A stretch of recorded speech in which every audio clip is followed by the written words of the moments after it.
root cause of this environmental disaster that we're living in. And we're going to take a critical look at some of the activism that's been happening around the issue.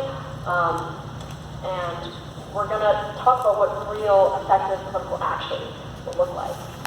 And there are going to be many important themes that come up tonight, but one that I want y'all to really tune into and to look out for is sort of the premise that immediate action is required to address this issue, and any solution that doesn't call for systemic change really is not a solution at all. But with that, I want to invite Carmen Angela up here to give a talk. She is an organizer with the North Workers Group, with the People's Assembly and Taking Down NOWG, and all of wonderful people. Okay, how you all feeling? Okay, so I am really excited about the ambiance in here. And so because I'm excited about it, I'm going to work really hard to keep your interest, because I do not want you to fall asleep in the middle of my talk. And what's most important to me is that I get through the talk because I really want to engage in some conversation. And I think that's really where, if we can have time for that, we can have time for it together. I know there may be a couple of you who, because of capitalism, got to go to work. That, if you can participate in the conversation, we would really like you to, okay?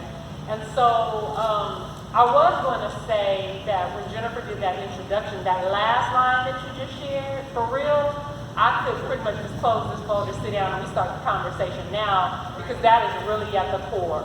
If we are not talking about systemic change, what are we talking about? And we really have to ask ourselves, like, what are we contending with and how can we get there? So today, I am going to take you on a journey. And I'm intentionally going to be using some information from some of those people you named. I'm going to use some language and some information that's been given to us by some of the capitalists. I'm going to use some of the information and share with you some of the words that come from our scientists that have been sanctioned by the government. I'm going to use a lot of different sources and pull them together, because I think when you look at them all in combination with one another, things start to make themselves manifest. So I'm going to jump in and we're ready to go. Y'all ready? Yeah. Y'all ready for real? Yeah. Okay, hey, Eunice, I see you in the front seat. I see you in the front. I see you in front. Okay. So we have more than enough evidence to determine that we are experiencing a global environmental crisis. Even beyond the abundant scientific data that's available to us, we have our own practical experience. The experience that we're having with unpredictable weather, extreme weather that's impacting our lives. And yet today, going forward, we really can't afford to operate from a perspective of environmental fatalism. Like, we can't get so consumed in our despair that we find ourselves being paralyzed into inaction, because that does us no good. We also are not in a position where we can just kind of look to the sky, hope for the best, and then also put all of our trust in elected officials, hoping that they are going to come up with the answer, because then we will be setting ourselves up for an environmental demise. What we must do instead is allow ourselves to not be distracted and really face the hard realities of what we're contending with in a real way. Not to have a woe is me party, not to just talk about all the things that are bad, but to face the reality for what it really is, because sometimes when we don't do that, we don't move with the kind of urgency that we need to move with. So we're going to paint that picture. And I really want to have us focus in on how we can gain some political clarity. Because when we are deciding on what solutions can be, we can sometimes walk away with surface level solutions, or sometimes even those things that sound very progressive, like they could really move us forward. Sometimes if we don't have the political clarity, those false solutions can be just as damaging as the things we're contending with today. And we gotta be really upfront and honest about that. So we're gonna focus in on how we can move from a collective perspective.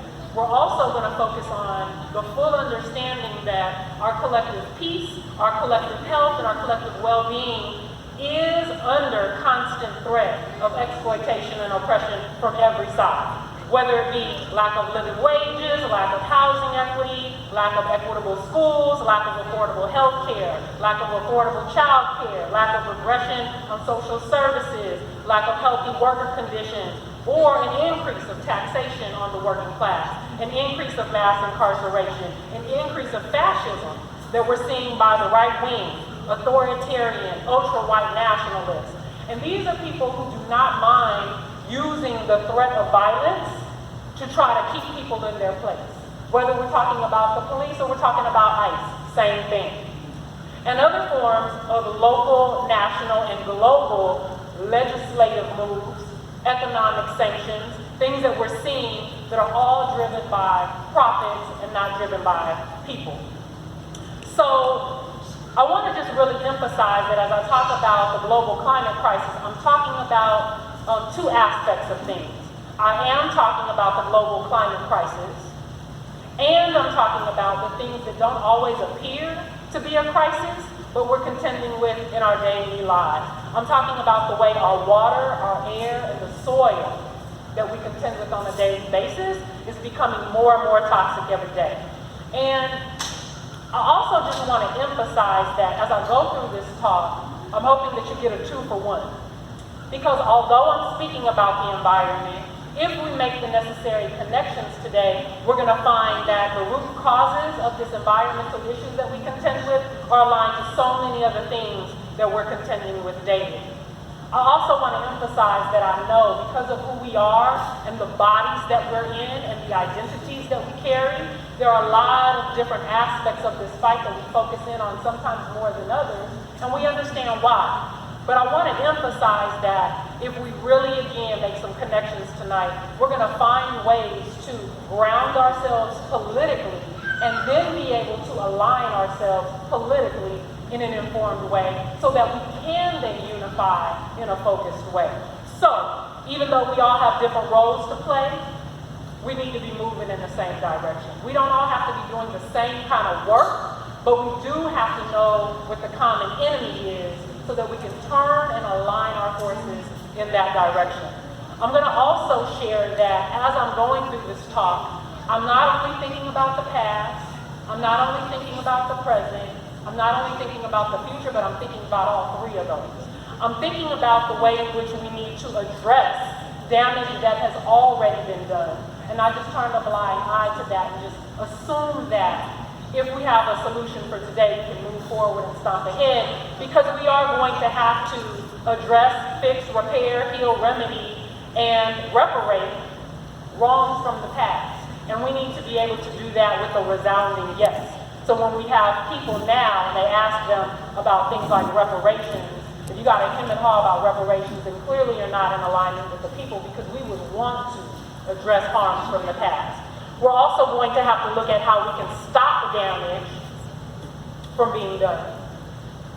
And how we, as Jennifer Hepburn has already told us, really contend with the systems that we need to actually create in order to create prevention. Because so often in our work we're talking about how to respond to things and what we need to do as they are, but we need to create systems that embed prevention of the issues we contend with into them. So in this talk today, I'm going to talk about our current situation in terms of the environmental crisis. I'm going to talk about addressing the source. I'm going to talk a little bit about some historical context and some specific ways that we can transform any despair that any one of us might have, or people who we come in contact with may have, to drive us forward. And not only to do so locally, align ourselves with revolutionary activists around the world. So let's talk about the conditions